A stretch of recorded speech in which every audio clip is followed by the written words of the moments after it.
Good morning, millennials. Welcome back to the Morning Toast. Happy hump day. It is Wednesday here at the Morning Toast, and you know what that means. We're getting frisky. We're humping some boys that we love. Yes, if you're watching on YouTube, you are seeing, it's not a mirage. It really is Bryce and Thrice in the flesh. In the flesh. We have these little cute dog pillows, and they are so lifelike, and I just can't get over it. They spark so much joy. If you're looking for a gift for someone, like this is the gift that keeps on giving. Every day, walk into the studio, and I have a smile on my face because the image of Bryce is among us. 100%. Happy Wednesday, Jax. How you doing? I'm darn good. We should actually bring Bryce and Dyson here. They've never been here together. Like, we should do a chaotic episode. A chaotic episode with them boys. We're due for a chaotic episode. Maybe like at the end of a long week when there's like not much to talk about. Maybe you're hungover. Like, that's the vibe. I mean, I'm so down. I guess I could have a drink for the sake of our work. For the sake of this show. Yeah. I'm doing good. We have such a busy day today. We had a very busy day yesterday. We recorded an interview with Austin Kroll. Let's talk about it. And we need to talk about it. Jackie wants to give this, our culture, a stern talking to. I need to give the comments on our Instagram post a stern talking to. So before you do that, let's just say Austin's interview was on our podcast today, but if you're a YouTube subscriber, you caught it early yesterday. So a lot of people have seen the interview already. If you haven't and you're listening as a podcast, feel free to just continue listening. And if you have, you want to watch it, it's up on our YouTube channel. When we announced it on our Instagram yesterday, the comments were ablaze. Like, everyone's like, no. Like we were literally having like Casey Anthony on our show. Like, like so disappointed. Like, what? I'm like, did Austin murder someone? Like, I didn't know that. You would think that he did. It's so crazy. So first of all, the interview was really enjoyable, and this was our first time having him on the show, and I just really enjoyed our conversation. And we talked a lot about, what happened on Summer House, and the more that we talked about it, I was like, this is a TV show. Right. This man had a bad weekend. He acted a fool, disrespectfully, sure, but not the biggest deal ever. And the comments, you guys, hopefully you're just saying it and not really having you don't actually feel, you don't have too much invested in the situation. If you do, put your phone down, go outside, take a walk. It's not good for your mental health. And honestly, it was really shocking to see. And I think that's why Austin took the interview really seriously. I'm just chill. Okay, you were a little rude to Sierra, but you did apologize. And it's you didn't kill Sierra. You just made out with her friend. I was what are we missing? I was shook at the backlash. And that's how you know, backlash culture has gotten so out of control. So out of control. So I think as a group, we just need to zoom out of the situation and take a breath. Just relax. And watch the interview because it's really great. And Claudia and I spoke after the show. We were FaceTiming. And we have to say, he is not the Honda Civic of male attractiveness. No. He is a Range Rover. He is so handsome, so tall, smells so good. You just don't get to where you get by being a Honda Civic. He is that. He is what people think. He is. Yeah.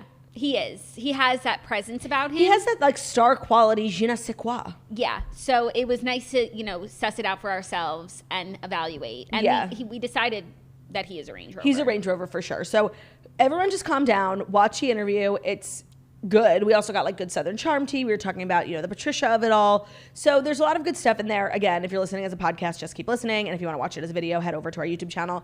And please, fucking subscribe, okay? Claudia's really trying to get subscribers these days. Because when you get 100,000 subscribers, you get that YouTube plaque. You guys subscribe. And I want it. And we're at 80 and we've I agree. Because people just tune in, they don't subscribe because we're not one of those channels where it's clickbaity. We just are consistent queens. And it's you'll get a video every day, so you don't need to just subscribe and get alerted. Get alerted, whereas other people, when are they going to drop their videos? Who knows? So seriously, can you guys just fucking subscribe already so we can get our plaques? And also, do we get 2 plaques? We better, not just get 1. We better, but if we only get 1, I'll let you keep it. We'll have it in the studio. Yeah, we'll put it right there. Also, if you listen as a podcast, just go subscribe. I know everyone has a YouTube account because it's connected to your Gmail. So they won't bother you. Just subscribe even if you don't watch on YouTube. Yeah, that's why I've been so annoying about it. Okay, now it makes sense. I want a plaque. Now it makes sense because in the caption you wrote yesterday, you were being so Nazi. Click here to subscribe. Subscribe. How do we add one of those buttons? Click here. Yeah.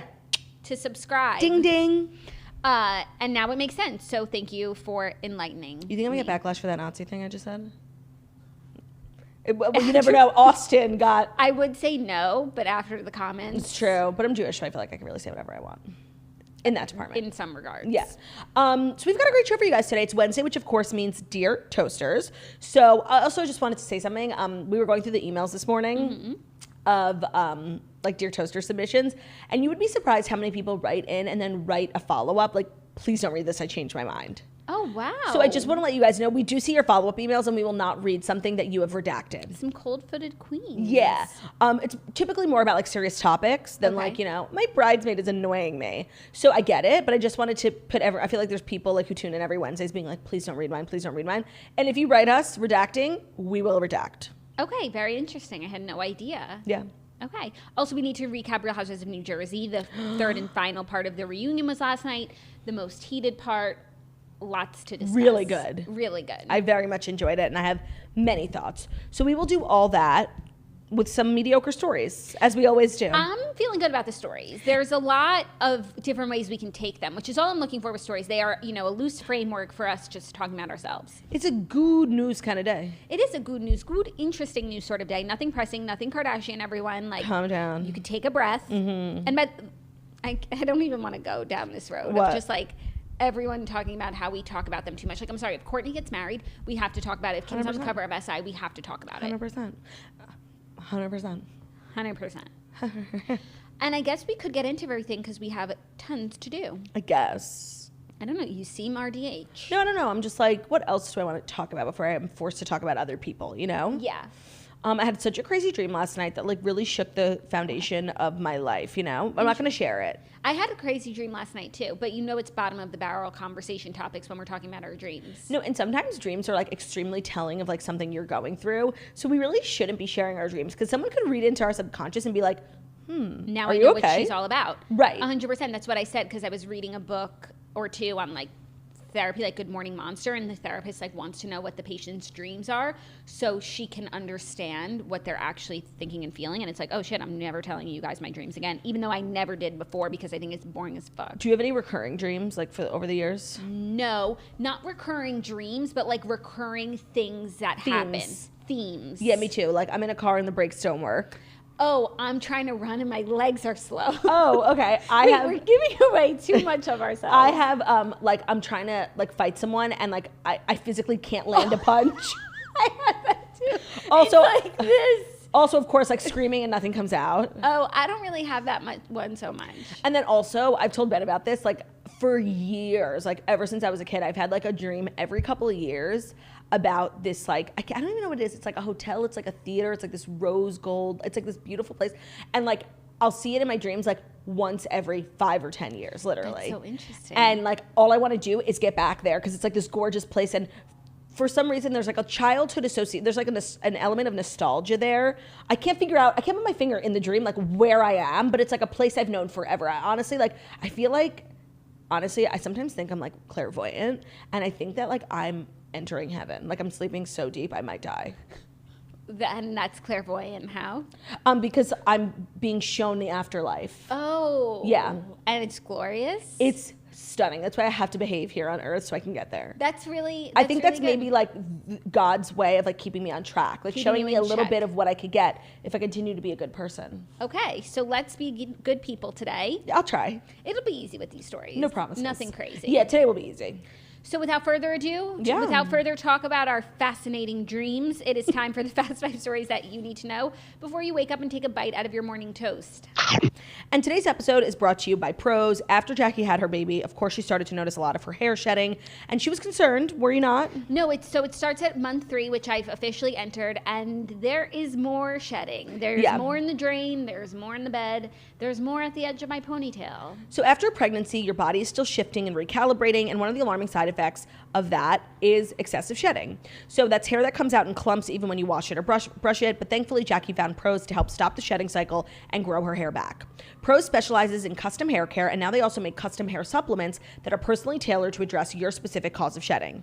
So they take into account things like hormonal changes, stress level, diet, and more, and the result is customized supplements guaranteed to help you grow thicker, longer, softer hair in record time. They're made with clean, safe, and natural ingredients. Prose hair supplements are just 2 capsules you take daily. In fact, multiple studies show that over 90% of women taking Prose hair supplements saw less shedding, more growth, and improved overall appearance in just 90 days. Try your own custom hair supplements and you'll get 15% off. Truckers for pros, y'all. Get yours at pros.com/toast. That's PROSE.com/toast for your free in-depth hair consultation and 15% off custom hair supplements. Today's episode is also brought to you by Modern Fertility. We're supposed to go to the OBGYN once a year for our annual checkups, but checking in with our fertility isn't usually a thing that we're doing unless we're ready for kids. And that's why Modern Fertility was created, an easy and affordable way to test your fertility hormones at home with a simple finger prick, mail it in with a prepaid label, and you'll get personalized results within 10 days.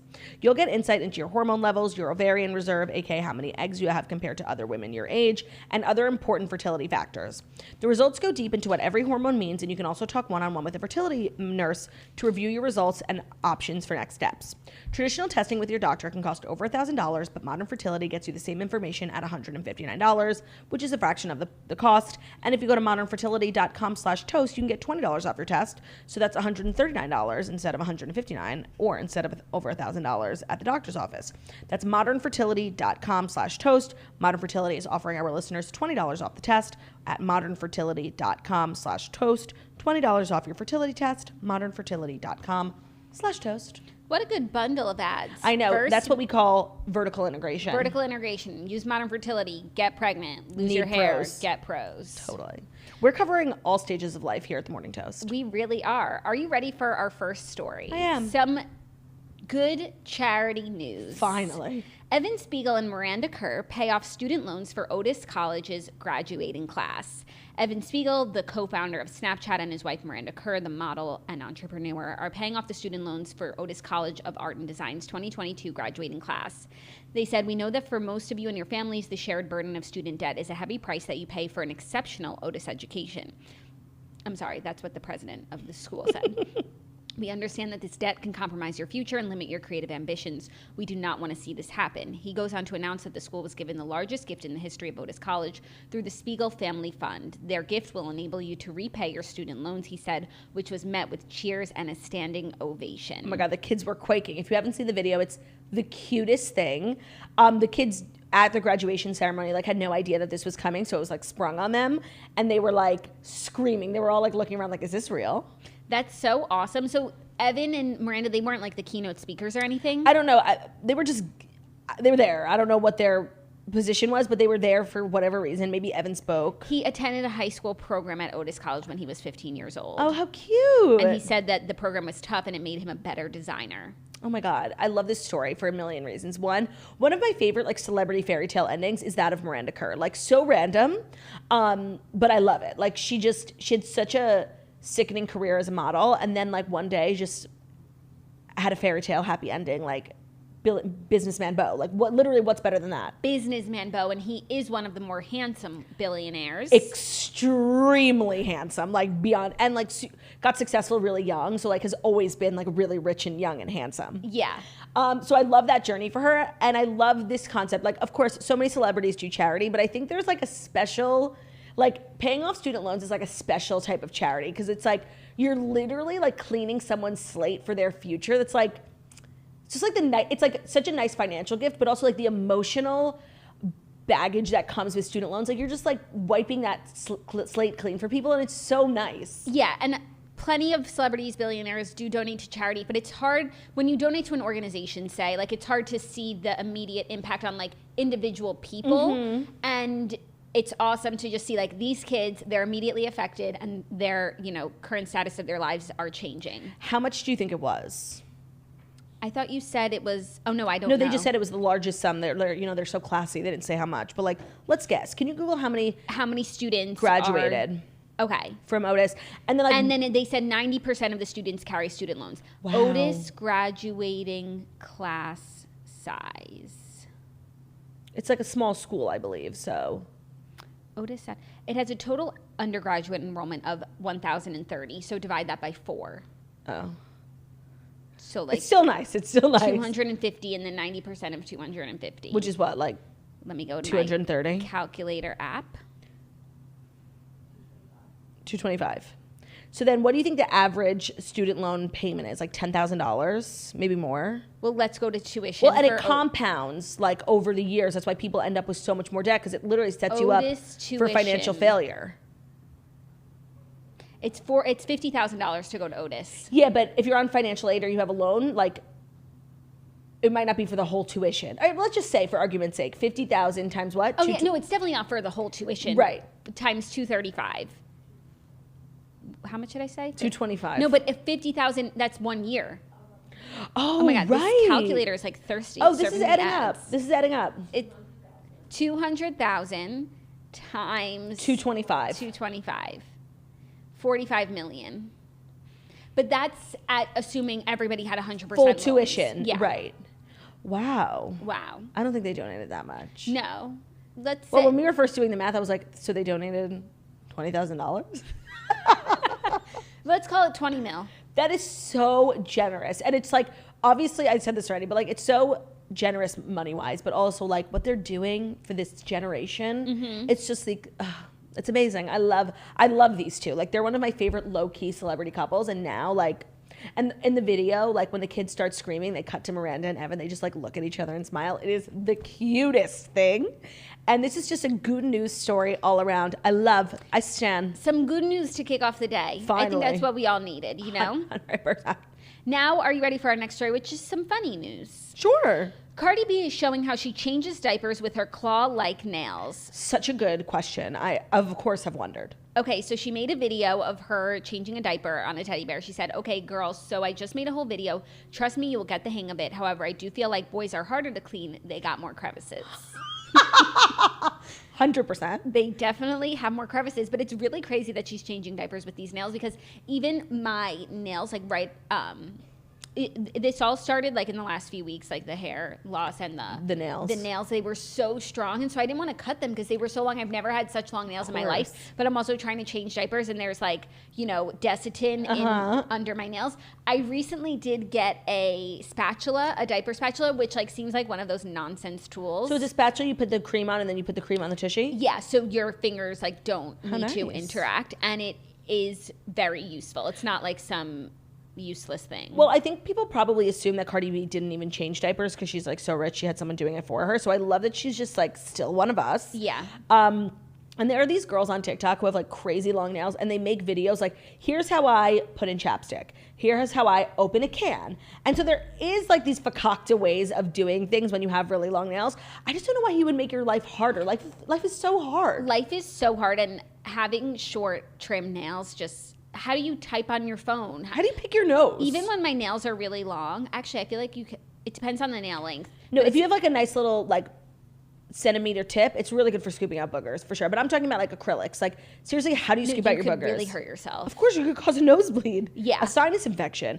And when you have so much, like when you have really long nails, there's so much surface area for your undernail, and then it like gets like smelly. Yeah, I'm watching this video of her do the diaper, and she really has great technique. She's so funny. She's like one of my favorite celebs, and she's always keeping it real. So even in motherhood, she's just a regular girl. A regular girl, but still, those nails take a break. No, I agree. Especially like, okay, I feel like she has been doing so many. You used to have those nails. Yeah, but I don't have a child. But you used to have like long ass. I used to do acrylics, probably like half an inch. Yeah, Olivia too. Remember, Olivia used to do like the claws. Yeah, it's really fun. And by the way, it makes your hand look so like sexy and skinny, and you could talk with attitude. It's a little annoying for like remedial things, but if you don't have a child, like it's not to the point where like you can't wipe your ass. Those types of acrylics, but really, really long ones that are like 2 inches long, maybe longer. Like literally, how do you wipe your ass? I don't know. That's crazy. This girl on TikTok showed how she wiped her ass. Like she was obviously using like a prosthetic ass. She was wearing like biker shorts. Oh, cute. And it's just like you could do it, but it's just harder. So I can't understand making life harder because I already have such trouble, just getting out of bed. Agreed. And I think Cardi B sometimes wears ones with like charms. So that's just like an added layer. Like, girl, it's okay. I feel like she hasn't been doing a lot of public appearances. Like, you could take your nails off, like when you're in the comfort of your own home. Yeah, my nails are shorties right now, and I don't even want to talk about my nails. let me see. Why do you have such like nail Problems. Oh, because your local place closed. My local nail salon closed, and even when it was open, like I find getting a manicure to be the most like exhausting task. Like I don't find it enjoyable. It's not like a thing where I like treat myself. Like it's not luxurious. I find it just to be like exhausting and so like tedious. So I don't go. And so then I'll get a gel manicure like every couple of months because I'm literally so lazy. And then the gel will like grow out and I'll peel it off, which ruins the quality of your nails. And then I have an event or a show or something, a trip. So I put on my press-ons, which is so bad for your nails. So I'm in this like disgusting cycle where I just can't get healthy, clean, beautiful nails. So right now, like I don't even want to show you. They're disgusting. Well, I used to feel that way about getting manicures too, like it's a chore. But now it's like an hour of the day of the week that's like just for me to pamper myself. And now I see it differently. So maybe you should have a baby and then you'll enjoy getting manicures again. Okay, you just can't use that for everything, Jackie. Like it's just every time you complain about like something in your life, I'm like having a child or being pregnant would solve this for you. And it would help your nails grow. But think about all the other problems I would have if I was pregnant. Yeah. All the other heartburn, complaining. Heartburn. The heartburn for me was. And do you have heartburn like as a normie? No, I do. But here's the thing. Oh, and I meant to mention this when we did our birth story episode. And I don't know if I ever did. I had really bad heartburn throughout my pregnancy and at the end specifically, and I had horrible heartburn while I was pushing. But you can't take like a Tum? I could, but I thought it was like, I thought that since the baby was like moving down, like it was gonna, I just didn't evaluate it, and so I wish I brought Tums. Oh, I did tell the story because I had to take some antacid. That was but you were disgusting. I was gonna say you're literally in a hospital. Just ask they them gave for me a Tum. something. It was lighter fluid. It was what disgusting. was it? Like chewable? No, a drink. Ew. It was awful. And then I did have a little bit of heartburn for like 1 to 2 days after, but now I'm like back to how I was before, which is heartburn is not something that I suffer from. Oh my God. I'm telling you, I don't know if heartburn is contagious, but I only started getting it when I met Ben. Because like, I'll never forget, I was in Ben's car, which is like his family car, and they're just like a heartburn family. So Ben opens up the middle console to this tub of Tums. And I'm like, what? I'm like, I've seen commercials for Tums. I'm like, I had no idea. I'm like, what is that? He's like, for heartburn. He's like, you want one? I'm like, no. He's like, try it. They're actually like, they're like smoothie flavored. I'm like, oh, okay. And I'm telling you, I just like took a Tum randomly. That gave me heartburn for the rest of my life. Activated. Now I'm like, thank God for Ben's family. Whenever we're in the car, I'm like, where is the tub of Tums? But they also started this for you. No, I know. Vicious cycle. Vicious cycle. But like, I really get it bad when I'm hungover because I pretty much exclusively drink margaritas, which are really acidic and cause heartburn. Makes sense. Yeah. So it's just your little fun fact about me.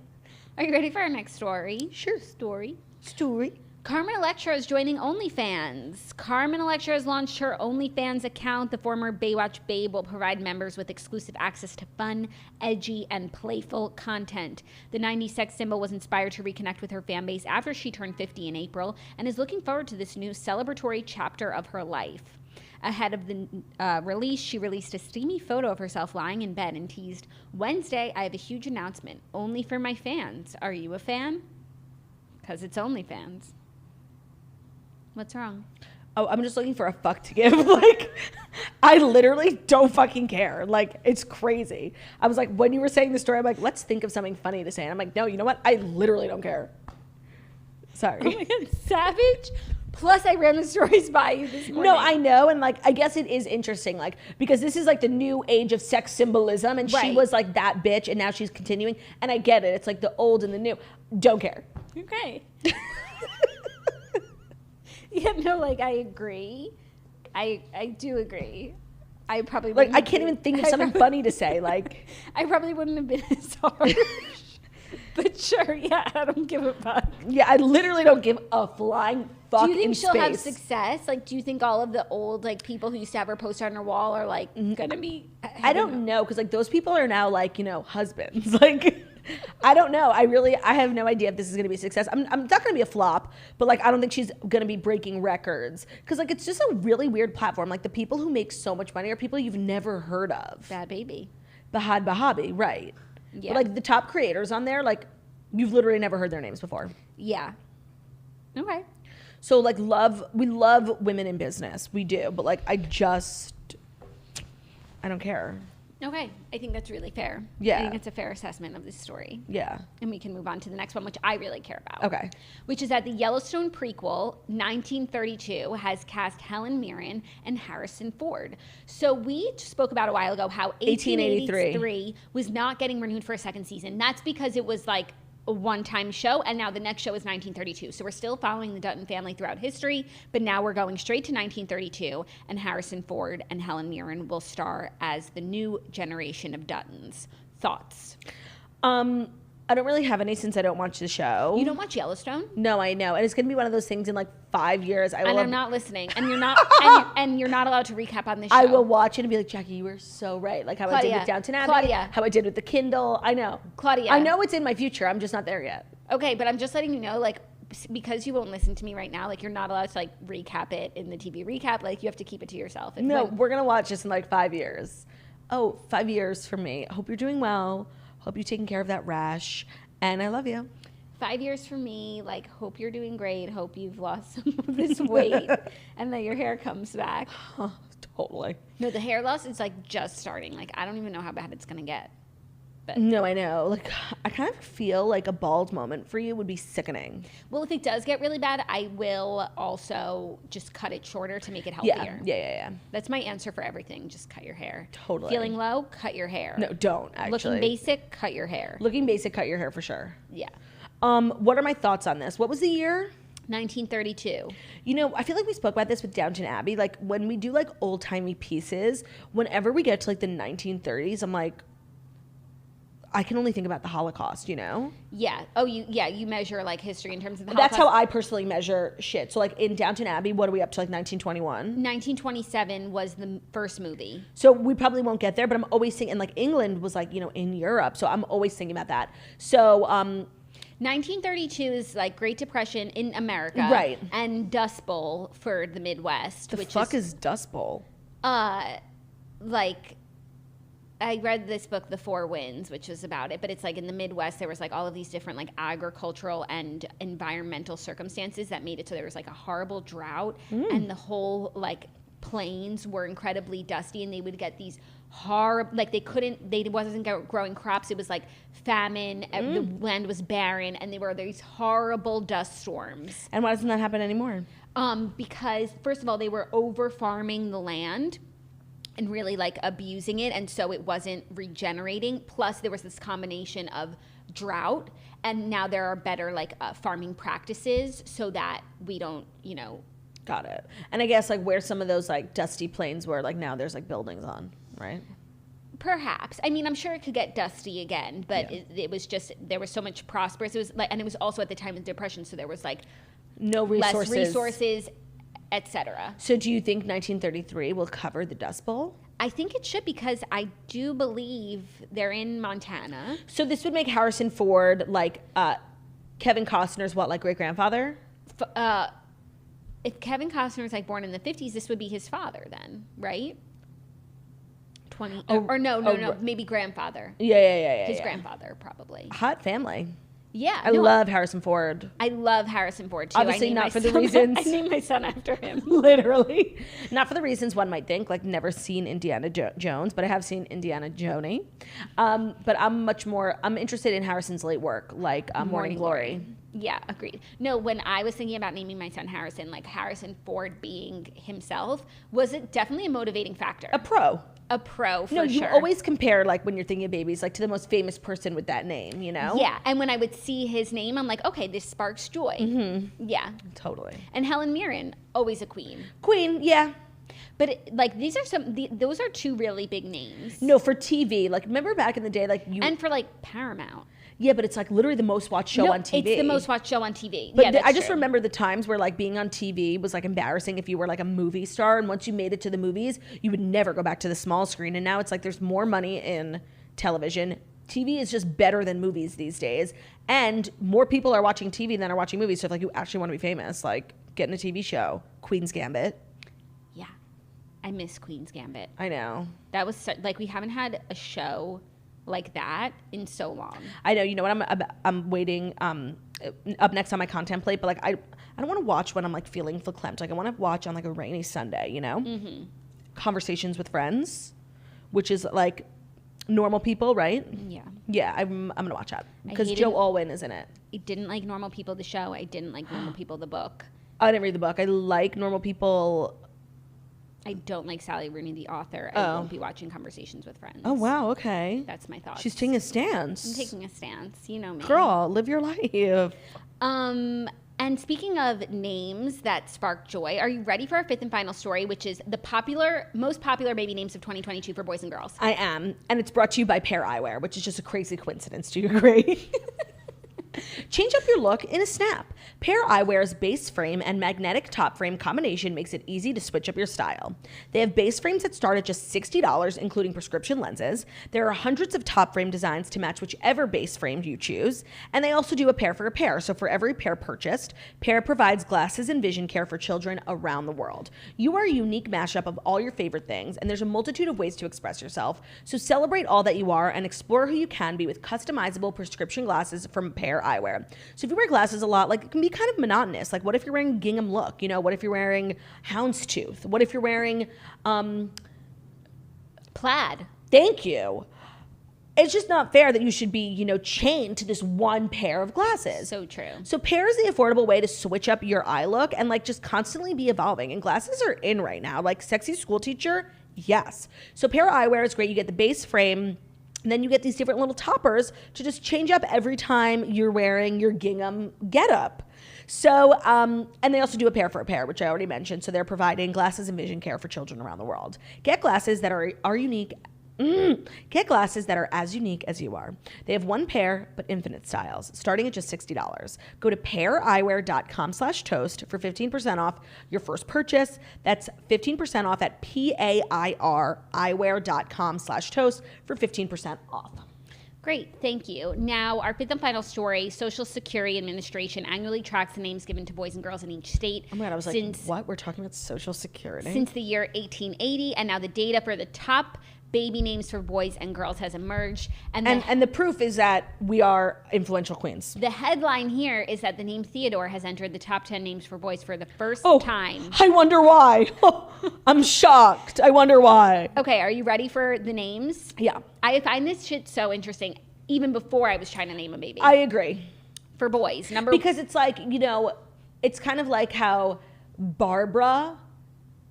You know what? I don't even want to continue my dumb sentence. Just go. Yeah, no, like the top names of today are going to be like dated. Like, right, like we're going to have like a million, whatever the equivalent of like the Barbara was. Because I'm sure 50 years ago we were sitting here on our podcast like, Barbara. Top baby. If you like, when I was looking for baby names, I looked at top baby names through every decade of the last 100 years. And like, yeah, in the 70s, they're all Susan. Right. Diane. Baby boy names. But for boys, by the way, it does feel like there's less trends for boys. There's some names here, but like I feel like the boys' names, and especially in naming a boy versus a girl. Bob and Will. Yeah, like William is probably top then, top now. It is top now. It is? Okay. Number 1, Liam. That's so trendy. It's a little trendy, but it is beautiful. Number 2, Noah. You love could say biblical. Biblical, yeah. Biblical Noah's is forever. I love the name Noah. Just everyone's naming their kid Noah right now. I know. And then your kid will have like 5 other Noahs in the class. That's like how Ben was like one of like 55 Bens in his class. Yeah, but it's still top 10. 3, Oliver. So cute, sweet. I guess it could be trendy, but like, I don't know, the Broadway play, that's like an old play. Oliver Twist. He's a classic guy. That's what I meant. 4, Elijah. Biblical.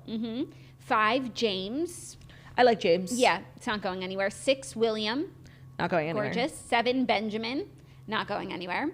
8, Lucas. Biblical. New Testament. Oh, interesting. 9, I think. I don't know. By the way, I have no clue if that's true or not, but like I'm always seeing people's Instagram bios like Lucas 27:5. Be kind to others. That's beautiful. She's a Christian queen. 9. That was not me mocking Christianity. It was a joke. 9, Henry. Love the name. We were going like maybe Henry or Harry. Yeah. Like Henry, like it would probably be, my number 1 was Harry, number 2 was Wolf, number 3 was Henry. I love the name Henry like so much. Thank God I didn't name my kid Wolf, and then she changed it. No, totally. What do you think she's naming? We still don't know, and I honestly, know. like I'm at the point now where I truly don't care. I love this journey for her. Kylie, take all the time that you need. It's so important what you name a child, and we're in no rush. Maybe William. Maybe William, or maybe Theodore. I would simply pass away. Theodore is such a gorgeous name. It's like, you know, it plagues me that I gave Theo, my dog, the name Theo because he's such a Theo, don't get me wrong, and he's such a blessing. But it's such a gorgeous human name. Yeah. But he's here to stay. Is it so weird to have a dog and a son named Theo? No, I personally would vote for it. I think it's so cute. Totally. Okay, are you ready for our top baby names for girls? More interesting, yes. Number 1, Olivia. She's been on the top of that list. I fucking hate Olivia. I'm so jealous of her name. Like, she is like, you say this all the time and it's so true. I've never met an Olivia who isn't just like absolutely everything of the sort. Top of her field, top of her class, beautiful. Like, Olivia is such a good name. And I feel like in movies and books, whenever there's a character named Olivia, it's like, she's the best one. Yeah, and it's also Shakespearean, so it's really not going anywhere. It's a gorgeous name. And I'm happy for my sister Olivia, obviously. But, you know, slightly jealous. I don't love my name. You're such a Claudia. What does that even mean? I like your name. I think your name is like unique, but also classic. I don't know. It just doesn't feel like me. First of all, I'm not Latin, and like everyone thinks I'm Latin. Oh, interesting. Which I'm not. So it just is not like an accurate reflection of my culture. And like, I don't know. I guess because there's really not a lot of famous Claudias, except for me, which I guess is good. Like, you know, on famousbirthdays.com, I'm probably like the 3rd most famous Claudia, which is like being, you know, like the smartest person at Harvard. Like, it's like irrelevant, but you know, like it counts. Yeah. No, not the smartest person at Harvard. No, I know. I like your name, but now when I think about it like too in depth, now I'm like questioning things. If like Ben never calls me Claudia, but like if he ever did, I would literally look over my shoulder and be like, what does he call you? Who are you talking to? Claude? Moof. Oh. Big Mama. Moof. Bitch, yeah, get out the way. Get out the way, bitch. No, what does he call me? Crunch. Wait, let me think. Hold on. He does when he's trying to get my attention. He calls me Claude. Okay. Which is just like, I feel weird. Like, that's not me. What do you call him? Pops. Like if you're like needing a Diet Coke. Pops. Got it. Give me a LaCroix. I think my toxic trait is that Babe. I call my husband Babe. It's so... I honestly, when I'm around you guys and you're calling each other babe, I'm like, get Does a he room. call me babe? Yes. Well, so I probably uttered the word babe 100 times a day, but now, and I feel like I'm always hollering, babe, babe, babe, and then I hear myself, and then I'll switch to Zach, Zach, Zach, and now I'm calling him Zach more because babe isn't getting his attention. I hate babe. I'm like in books when it's like, hey babe, I like cringe to death. I just want you guys to know, I never say hey babe. No, it's like, get a room. I'm like, babe, can you just grab that? You don't say, hey, babe. You're like, babe, will you give me a trash bag? I don't know. Yeah, no, it's really weird and not congruent with who I am. It's not you at all. It's not me at all. I think Zach started calling you babe first, but there's also something like extremely cool about it, like if you can pull it off. Like, I could just see, you know, like Austin Butler calling Kaya Gerber, hey, babe, you want to go get a green juice? Yeah. You know? No, it's very odd, but I've become much more aware of it, and it's starting to change. But for the last 6 years, I have been calling him babe. Yeah, you have. Yeah. Okay, ready for number 2 girl name? Oh my God, yeah. Used to be number 1, Emma. I didn't know it was so popular. Pretty name. I think I actually remember a couple years ago us talking about this story and Emma being number 1. And I honestly really believe it had to do with the fact that Ross and Rachel named their baby Emma. Because it was like, that show was like such a big like influence on that 90s generation. Yeah. So I know that sounds crazy, but I do believe it. No, I believe it too. Things like that can really influence names. Like the female Miley. name Aria is becoming really popular. And when Hannah Montana was on, the name Miley became like so much more popular. Really crazy, though. Yeah, because it's like not a name. Yeah, it's like it's only her name. Right. Number 3, Charlotte. Gorgeous. Oh my God. I wish, like I could never have been named Charlotte. Do you know what I mean? You're not a Charlotte. It's so sad because I'm not elegant, but like I would have loved to have been a Charlotte. You would have loved to have been elegant. Right. 4, Amelia. Cute. 5, Ava. I love the name Ava. That's my mother-in-law's name. It's a gorgeous name. It's a gorgeous It's name. also a palindrome. What's that thing called? Yeah, palindrome. Oh, palindrome. Number 6, Sophia. Not with an F, but still good. I love that name. Is Fofia on there? No, maybe she's further down, or maybe they just put them all together. Yeah. Number 7, Isabella. Gorgeous. Love. 8, Mia. Mia Hamm. Yeah. 9, Evelyn, your girlie from the liquor store. Evie. Also Hugo. Cute. 10, Harper. That's trendy. Yeah. Very interesting. There's not a lot of biblical girl names on there. No, because I do think that parents get trendier with girls and more traditional with boys. Yeah. Which is just like stereotypical gender roles reinforcing themselves. You hate to see it. Do you? I don't know. Like, even when I was thinking of names, actually, I'm traditional all the way, but I would definitely, if I was ever going to go funky, it would be for a girl, not for a boy. Yeah, like Sandrine. Like Sandrine. Yeah. Honestly, I make so many jokes about Sandrine. I might name my daughter it one day. Who is she again? She's from Friends. They're going back and forth. It's actually okay, I know you hate Friends, but Ross I hate the show Friends, but I like the premises of the episodes. So Ross and Rachel are having a baby, and they're like not together. They just slept together one night. Spoiler alert. And they're having a baby, and they're like doing it together, but they hate each other because they're like not a couple. So they're going back and forth on names. Ross is very like, he wants to name his kid Darwin, like really like manly. They don't know what they're having yet. And Rachel is like, Sandrine, Rain. And so the whole episode is them going back and forth. And they end up really liking the name Ruth. So when Ross had a baby first season, he really wanted the name, okay, it's so funny. He really, his name is Ross Geller. Yeah. And he wanted the name Helen. Got it. Helen Geller. Yeah. And then he wanted Ruth, and Rachel was like, ew, that's disgusting. But then she really came around, and like after the whole episode, they were like, okay, we're gonna go with Ruth. We're gonna have ourselves a little baby Ruth. Cute. Like the candy? Yeah. And then they decided not to do it. You have to watch it. Okay. Such a good episode. Such a good episode. Sure. Oh, and then like Phoebe's trying to help them mediate, and they keep like, so Phoebe's like, I'm going to give you guys 3 vetoes. So you go back and forth and you have to veto, but you only have so many vetoes. And they go back and forth so many times, veto, veto, veto. And then Phoebe's like, is the name Vito starting to sound really good to anyone else? It's such a good episode. Okay. Yeah, you should watch it. I won't. Oh, God, you're so stubborn. No. I tried Friends. It's not for me. It's not for everyone. And I think we just need to let sleeping dogs lie. Okay. What's next? Should we do Real Housewives of New Jersey? Yeah. I think Dear Toasters for anyone who doesn't watch Housewives, Oh, you are like beyond considerate. Dear Toasters is brought to you by Billion Dollar Beauty. Traditional makeup palettes are typically filled with shades that we love, shades that we don't love, and we've all been guilty of buying an entire new palette, swearing that we'll use every color, only to use the same shades because we are all creatures of habit. But that's why Billion Dollar Beauty was invented. All those half-used makeup palettes and products are expensive, and they add to the growing amount of waste produced by the beauty industry. Billion Dollar Beauty believes that you should have the option to purchase just the shade and the products that you actually use without sacrificing quality or convenience. And that's why the CEO and founder designed the completely customizable, compact Billion Dollar Beauty box as a sustainable solution to expensive, excessively packaged makeup palettes. The Billion Dollar Beauty box is a portable makeup kit that uses its spill-proof magnetic lining and kickstand mirror lid to secure a full line of professional quality, cruelty-free cosmetics. Plus, all the products for your box come in minimal recycled packaging, and they are paraben-free, vegan, and they are Leaping Bunny certified cruelty-free. There are over 40 beauty pans and products to add to your Billion Dollar box, like the #1 best-selling Universal Brow Pencil, the Magnetic Brush Trio, and their eyeshadows, which are some of my favorite. I'm definitely like, I use 3 shades, like a shiny gold and like a caramel brown. And so to buy these huge palettes is so wasteful money-wise and also for the environment. So just being able to choose exactly which pans you need more of is so smart. You may have seen their products in clean beauty sections of Target. They're also been in Vogue, Allure, Glamour.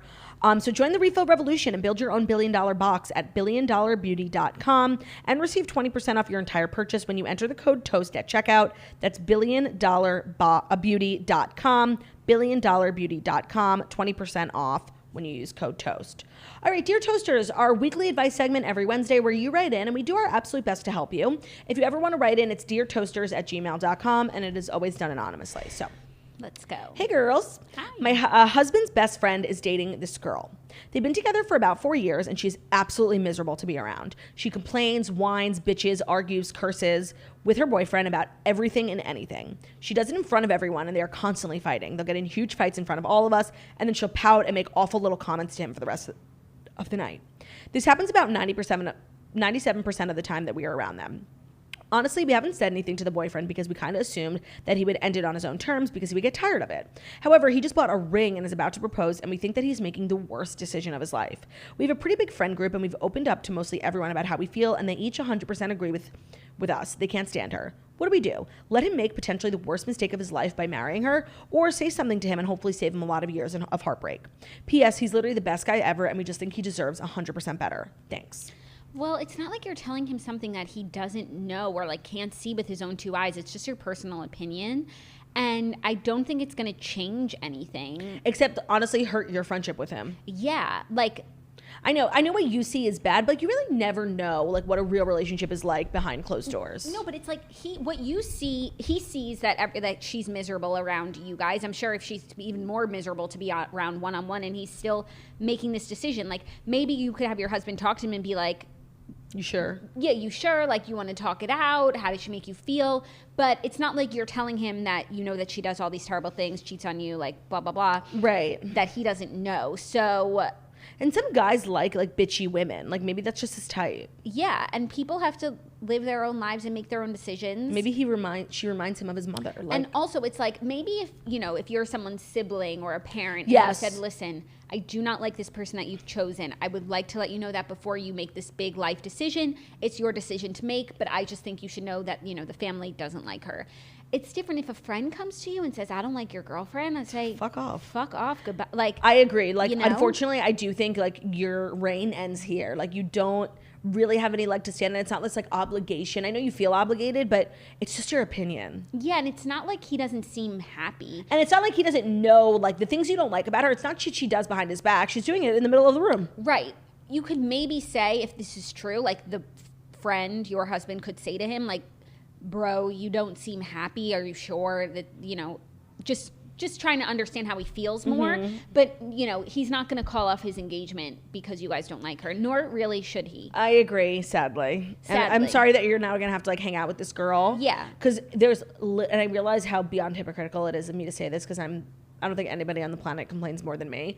I think the worst trait in a person is, like, when they're nonstop complaining. I do feel like it's okay when I do it because I'm hysterical and, like, yes, I'm always making it into a joke. Yes. But, like, if people are like, oh, I'm hot. Oh, it's ugly in here. Like, shut up. That's, like, literally I want to smack them. Like, shut up. But when I do it, it's like, oh, it is hotter than a witch's coochie in here. You know, I'm, like, hilarious. Yeah, I agree with all of those things. Thanks. But it's literally the most annoying quality. Yeah, just like Debbie Downer, like that skit on SNL. Yes, like, it's just, like, naggy, and we can't even have fun because you're pointing out, like, yeah, we know it's hot, but, like, let's move on. Yeah.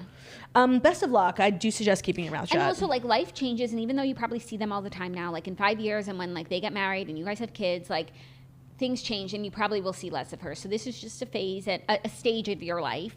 Yeah. And if she's not someone who sparks joy, you won't be seeing her all the time. You do sound like a nosy queen, which I definitely relate to, and I do think, like, you would be overstepping. You, for sure. Yeah. Your husband maybe can just talk to him. But boys don't really do that. Yeah. Like, hey, bro, are you happy? Like, she complains a lot, bro. It's just, like, you could do that, but, like, he would be like, what's going on? Like, boys don't sit down and be like, bro, talk to me about your interior life. Yeah, like, what? He would be like, are you dying? Best of luck. All right, next up. Hey, girls. OG Breather here. The only part I love about my hour commute is getting to listen to the toast. So when I had the most horrendous thing happen to me, I knew it was the time to submit. I'm getting married next July, and I have 2 childhood best friends, Tiggs and Bryce. When I was making my wedding website, I was originally planning to have Tiggs as my maid of honor and Bryce as my matron of honor. But I later decided only to have Tiggs as my maid of honor. Ooh, Bryce got shafted. Fast forward a few months, Bryce offered to help me with some of the wording on my wedding website. I obliged and sent her the link, and much to my dismay, I got a text from her exclaiming how excited she was to be my matron of honor. I was completely shook and so confused until I looked at the website, and right there under her name, it said matron of honor in all fucking caps. I was shook to my core. I literally have been ignoring her, and I have no idea what to do. Do I just let her be matron of honor even though I don't want her to? Or do I tell her the truth and have her forever know she didn't make the cut? Sincerely, should have double-checked my work, Toaster. Yeah. I think you're stuck. I think you're stuck too because, like, what's the big deal? Why did you want her to be matron of honor and now you don't? It's just like you don't want a matron of honor. Like, it might just be easier. But at least she was in the running. It's not like you accidentally put, like, your third cousin's name. And also, like, what does a matron of honor even do? It's just like a figurehead title. Like, let Bryce think honestly, that she's the matron of honor. I think it's like a disrespectful title. It's like, you're my friend, but old. No, it's the married maid of honor. Oh. That way you could have 2, I believe. Because if you're a matron, you're married. But I feel like some people make, I guess, and then also it's like, okay, so one more person who's taking up the mantle for a lot of your wedding things. Like, and she's obviously really, like, you know. Pumped about it. No, and she's very hands-on. She asks, can I help you? Well, what's Tiggs doing, by the way? Right. Is Tiggs working on your wedding website? That's exactly. Just Bryce gets shafted, huh? No, because the thing is, when you're as beautiful, stunning, and smart as Tiggs, like, of course, these things just happen to you. And I totally get the position you're in. But justice for Bryce. In all seriousness, she's a good friend. Bryce sounds like a good time gal and a gal who's willing to, like, get her hands dirty and help. And that's the exactly type of bitch you need in your wedding party. Yeah. So this might have been a blessing in disguise. Let Bryce be your matron of honor because you know what? It'll mean so much to her and it really doesn't, it's no sweat off your back. Yeah. And in a few years, you won't even remember these semantics. Like, it doesn't matter. And it's not worth having a painful conversation with a very excited Bryce. No, totally. Bryce deserves better. Bryce deserves better. I think you just leave it, 100%. Leave it. Leave it. Congrats, Bryce. Ready for our third and final? Yeah. Hi, Jackie and Claudia. Jackie, welcome back full time. Thank you for all your mom content. I love it. Aw. So here's my situation. I had a baby last July. I bought a decent amount of maternity clothing because I work in person. About a month or so after I delivered, I had a friend of a friend, a girl I had been decently friends with, reach out and ask to borrow some of my maternity clothes to get her through the end of her pregnancy. I happily agreed to let her borrow some clothes as this was my first baby. I wanted the clothes back, and many were the high-end pieces like Lululemon, or many of them were high-end pieces or Lululemon clothing that I sized up in. Fast forward to now, her baby is 7 months old, and my best friend is pregnant. I really want to share my clothes with my best friend and also want my freaking clothes back. I sent this girl a text message and I've heard nothing back. She sometimes sucks at texting back, so how long do I wait to message her again? How do I get my clothes back? Also, now I'm nervous since she borrowed some baby stuff from me, like an extra boppy. Is it all lost too? I've been more than generous during her pregnancy and after, bringing gifts and meals with little to no thanks, and I'm so frustrated. Do I involve the girl who introduced us? I look back at our text messages. I said borrow multiple times. Save me from this mama drama. I will totally share updates. Ugh, that's tough. That's tough. Get your shit back. You said borrow. Also, how magnanimous, like, to unnecessarily to lend all this stuff to a friend of a friend, like, not She's necessary. taking advantage of your kindness, and it's not too early to follow up. Back. Get your shit back. It's very possible that like she misunderstood and thought like you were just giving it to her because you just had the baby. Like, why do you need maternity clothes? And like maybe gifted it to someone else or like donated it, which might be why she's not responding. Okay, well then you need to find that out. But she can't just leave you unread. That's poor manners. And yeah, maybe get your mutual friend involved to get to the bottom of it. Because and you know what? Maybe just call her. What if you just called her up? Because text messaging, you know, as a mom, I'm sure like you're fucking busy. So many times I get a text message. I'm like, oh yes, clocking it, need to respond, and then don't have the bandwidth. Wait! No, and also even before I was a mom, like sometimes I just get a text message that I forget that I got. Yeah. And then it's when like 3 weeks later, I'm like, oh fuck, it I registers. never responded. So definitely follow up, call her, get your friend involved because you need to get your stuff back. That's not nice. I agree 100%. And like, just stop being so nice. Yeah, agreed. Call like her. that's like one, like I would lend anything to like a best friend, but to lend like an entire wardrobe to a friend of a friend is not necessary. Yeah, maybe this is a lesson for life. Like there's just no need to be so nice to everyone. No good deed goes unpunished. Oh my God, ain't that the truth, sis? That was Dear Toasters, and if you ever want to write in, it's deartoasters@gmail.com. Let's talk about the Real Housewives of New Jersey, third and final part of the reunion before our Austin interview. It was so good. Yes. Okay, so I just have to say, like, Ben came in and watched with me, and when he came on, the men were on, and then when he left, he's like, wait, they're leaving? I'm like, yeah. He's like, why? And he was, like, so upset, and then he wanted to watch 30 Rock before bed, but right when Housewives ended, the House Husbands episode of Watch What Happens Live was on, and I'm like, oh, do you want to watch this? He's like, I guess. He was cracking up, like literally never saw something so funny in his whole life. It was a really good episode of Watch What Happens Live. It was. I only watched until the first commercial break and then I went to sleep. It was good. They were all like being like kind of quiet, but like still funny. I think because one, I think their mics were muted if they weren't being spoken to directly because it's a lot of people. And you know, it's nice. These are just like regular guys. It's so crazy. They're just regular guys. They're not like media trained celebrities. Yeah, they have like regular jobs, and as most of the husbands on Real Housewives are, but like none other are as featured as these guys. And it's just, I'm obsessed. I can't get enough. No, and you know what? I thought last night's episode was really good for Louis. Mm-hmm. Not only finally like and. I think it registered with him. He's a logical person, even though like I think he definitely has a weird fucked up past. He's not illogical like Teresa. Like he is logical. So the fact that on Watch What Happens Live, they did a poll, are you looking at Louis differently after the reunion? And it was like 80% yes. I think it's really registering with him. Like Margaret was actually not trying to hurt him at all. And if he had just gotten out ahead of it and like spoken about it, it wouldn't have been a storyline the entire season. Like that's how this shit works. Yeah. And I mean, Teresa really zeroed in on Margaret, but before she did, like when I looked back on like who's bringing up Louis stuff, like it didn't feel like it was Margaret, you know, bringing it up all the time. Like all the women were talking about it. Like Teresa just has it out for Margaret. Yeah. And made this whole thing like Margaret's bringing it up when it was everybody was talking about it. And by the way, the fact that Louis lost his job is really interesting to me. I don't know how you can lose a job at a company that you own, but that was like really sad. And I definitely feel Louis said Teresa didn't want me to tell everyone this, and not because she was being a martyr, but because I think Teresa's like so toxically traditional, that like a man without a job is like in the old Italian, like that would never happen. So I found that to be like so beyond interesting. And when Andy asked, do you blame Margaret? He said no. For me, I was like, you know what? Louis not such a bad guy. Yeah, no, he has sense. Mm-hmm. And maybe if Teresa allowed the story arc to continue over the season where they asked him questions and he answered just like he did at the reunion, we would have liked him. People would have liked him, and it would have been more favorable. And I'm not saying he wouldn't have lost his job, because also that's like a little weird to lose your job over something from a TV show. But it's like, it's not from a TV show. It was from he said from all the articles. Like, right. So if you're an employee and like all these articles start coming out about you that you're abusive, emotionally abusive. Right, then it has nothing to do with the show. Right, it has to do with you. Right. But Teresa's all delusional. those articles only came out because he's on the show now. Yeah. Teresa is so delusional. She's so painful. I thought Margaret did a good job of like holding her own to the best of her ability. Even Andy got like so. And you know, Andy really did a good job. I think he coddles Teresa a lot. But when he literally turned to her and was like, have you ever changed your mind about anything? Like ever thought to yourself, oh, I was wrong about that. I changed my mind. And she was like, yeah. And Jennifer was like, yeah, I've seen her do it. I wish she was like, when? Yeah. Oh, but a really interesting development, Melissa and Joe.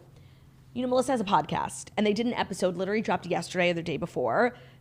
They are turned on Teresa. Like, well, you could see, and Andy said on Watch What Happens Live, like, it feels like things are going in a different direction with you. And, like, yeah, we're on our way. Like, there was détente for so many years, but, like, now the Gorga-Teresa Giudice feud is flared up again. And I think, I mean, obviously it has to do with the fact, I don't know how any human being could put up with Teresa, but also, like, Melissa is so irrelevant on the show. When they were all going around things they've learned, and she was like, Antonia's back in cheer, I was like, oh my God, like get Tracy out here, who was totally cut from the reunion. Where's Tracy? She was there. Like she had a whole, she was cut. You're lying. She was in the cast photo. Like she wore a gold dress and her hair was really long. You're lying. And you know what? Because there was so much to discuss. I feel like they didn't even really get to harp on Teresa's table flip that much. Like yeah, there was so much. Oh my God. Because I also wanted to hear from Tiki. That's why I wanted Tracy to be there, because he was one of the guys who was asking questions. And I just watched the Chris Stefano special where he talks about Tiki Barber. I was crying. So I was really waiting to hear from Tiki and like what he thought about being part of the Housewives. He was literally, I do believe,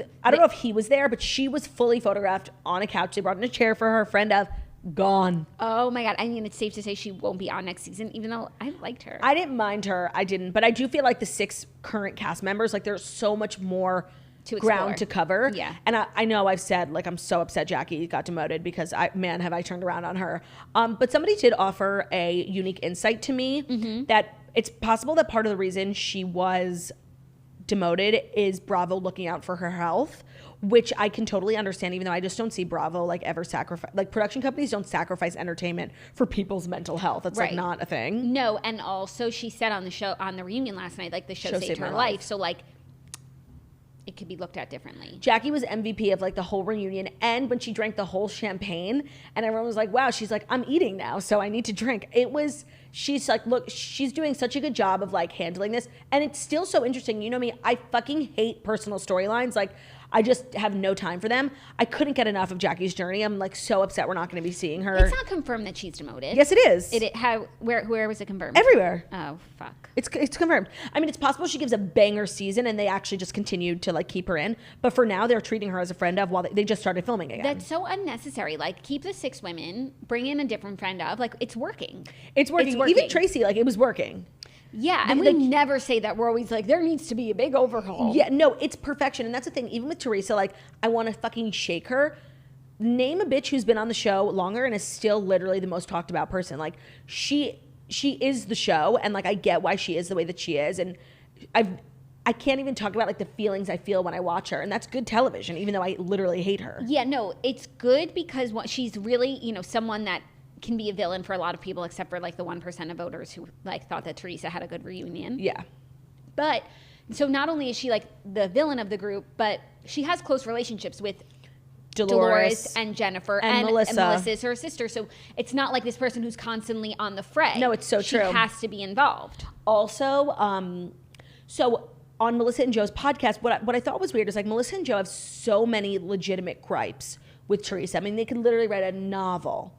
And what they chose to say on the podcast was like, basically that Teresa's kids would be homeless if it weren't for Melissa and Joe. They really held down the fort on the show when Teresa was in jail, which is like really not true. So it was just like, of all the times they finally decide to speak out against Teresa, like that's what they say. Because that's like not even something as like a Teresa hater I can really even like agree with. Yeah, the show was not good without Teresa. Andy asked Joe about it on Watch What Happens Live, and he said that like this show has been amazing because it's centered around our family drama, and without our piece of that, that's true. The show who knows if Teresa would still be a housewife? That's like not what he said on the podcast. I listened to clips, like it was different. Okay, well that's his explanation. On Watch What Happens Live, he made sense. So he's saying like Teresa's continued success is because of this dynamic, but the same can be said for Teresa could say the same thing about them. 100%. I mean, but that's not like why I think they should be angry with Teresa. They should be angry with Teresa for treating them like crap. Yeah. And always taking like her new friend's side over Melissa. But Melissa versus Teresa, and they've started filming already, and this podcast just came out. Melissa versus Teresa like is coming. It is a thing. And you know what? I'm happy for Melissa because she was on a one-way ticket to nowhere being Teresa's friend. No, but also I think the issue is like Teresa was always demanding like a level of loyalty from Melissa that she would not give her in return, instead of just being like, listen, we're different. We'll never go at each other like we used to, but I don't expect from you what I wouldn't give to you, and we're different, and those are your friends, these are my friends, we're family, whatever. But like every time Margaret says something, it's like, Melissa. Yeah, well, that would require Teresa to be a logical, reasonable person, which unfortunately she is not. Right. It was so good. Like when Andy shut up. That was so funny. It was just really, really good. I loved having the men around. They're literally the best part of the show. They're the best part of the show. My boy Evan Joe Benigno. I love him embracing his eye lift. We stand. He literally did not say one thing at the reunion. Or on Watch What Happens Live. Or other than his eye lift. But he's like another one that I look at him and I laugh because it's just like, he's your average Joe. Literally. And he's like on this TV show and it's so funny. Who do you think said less on the reunion? Joe Benigno or Alex from Summer House? Joe Benigno. I think Alex from Summer House. But at least Alex from Summer House, like he kept getting in all the previews for the Honda Civic of male attractiveness. Right. Oh, right. That was like his big moment. Yeah, Joe didn't have like a one-liner. I know, it's so true. Bill Aiden was being really cute on Watch What Happens Live. And honestly, like, I feel like this happens at every reunion where I have a really, like, I watch it sympathetically for Jennifer. Like, she does a good job. And Jackie was right. Like, I do feel like she could be really good friends with all the women, but like her toxic, loyal blindness to Teresa is just like always getting in the way during the seasons. But like, she comes off really like, I don't know, I feel like they're really deep down there is like a good gal there. No, there's a side of Jennifer that I love. I know. That I would want to be friends with. There's also a side that just like says and does things that are beyond not defensible. And you know what? But also like her logic and her thought processes as she's explaining them on the reunion, like I get her. Yeah, you know what though? As much as, and I do believe Margaret was like extremely sympathetic and didn't really think like it would blow up in the way that it did for bringing up the affair. And I do believe she was genuine. In a way, I'm still really glad that she did, because I think like she kept drilling on, like I wasn't saying it to hurt you. I was saying it to point out the fact like you are in a glass house and you throw stones. At the end of the day, I do believe Jennifer received that message. She was like, I'm going to try to move forward, like not be such like a nasty bitch. Yeah. And so if all of that, if we get that from all of this, I will be happy. No, and I need Jennifer and Margaret to still be cool, because that was one of my favorite scenes of the entire season. Like when they saw each other, like Margaret saw that Jennifer was hurting, and Jennifer saw that Margaret wasn't trying to hurt her. In like Margaret gets this rap for being just like this villainous queen, bone carrying queen, and she's really not. Like she is a good friend. Yeah, yeah. That the right side of the couch is like the logical. It's logical, and it's like real friendship versus the left side is like old Italian friendship, which means, oh, you can't ask Teresa a question. Yeah. What did Andy say? Oh yeah, like Dolores knew about the rumors but never asked them. Yeah. And Andy was like, yeah, because she's Italian. Yeah. And then Teresa said something like, if she had asked, I would tell her. No, she said, well, she knew not to ask because she knows I would never be with someone who was physically abusive. Yeah. The delusion, the thinking, I just can't follow it. No, me neither. So it was like an amazing, like really amazing season of Jersey. And it's always an amazing season. It is that show. It is. I'm going to miss it. I am too. I'm really going to miss the husbands. Like they're so cute. I'm so obsessed with the husbands. Like I know. Every single one. No, there's not a bad husband. No, if there were to be a bad husband, there's not one. No, there's not. Who was sitting next to Joe? Gorga? Yeah. Evan. No, he was in the back. Who was in the middle? I'm like blinking. It was Joe Gorga, someone, Frank Catania. No, Bill, they were all Evan. behind their women. Oh, I'm talking about the reunion. Sorry. Yeah, no, I'm talking about on Watch Happens Live. Oh, Joe Why Gorga. am I like blinking? No, so in the back was Joe Benigno, Evan. And Bill Oh, Aiden. Louis was in the middle. Oh, exactly. Yeah, but he was great. And also, he's not a husband yet. Like, I don't think of him as part of the crew yet. It's still early days. Yeah. I wonder, so Teresa's wedding is soon. I wonder if it's going to be on the show. Margaret obviously is not invited, but like honestly, I feel like Melissa might not be. Like after this podcast. Yeah. Like that I'm looking forward to watching. Yeah, wow. We're going back so far No, now. I know. But it has to be done. It has to be done. And also, after watching Ultimate Girls Trip, it's like these two do not like each other. They can't agree on anything. And like it was a ceasefire, but it was never meant to last. No, it was not meant to last. That's such a good way of putting it. So we will miss New Jersey, but yeah. That means Potomac is coming back soon, which is so exciting. So exciting. Beverly Hills is back. Mm-hmm. Dubai. I'm so Southern excited. Charm. Southern Charm. Charm. So that was our TV recap, and that is our show. If you're listening as a podcast, stay tuned for our interview with Austin Kroll, and please be open-minded. Reminder, he's not a murderer. And if you want to catch it on YouTube, head over to our YouTube channel and motherfucking subscribe. And that's our show. Thank you so much for listening to The Morning Toast, the millennial morning show where we deliver the fast 5 stories that you need to know every Monday through Friday on YouTube. So if you're watching us on YouTube, please visit, subscribe, and give this video a thumbs up. We're also available as podcasts everywhere podcasts can be found, so Spotify, iTunes, Stitcher, Public Radio, where everybody gets books, all the places where it's in podcasts. Fantastic Morning Toast, beautiful city. It's where we are. Have an amazing day, you guys. We'll see you tomorrow. Bye. Bye.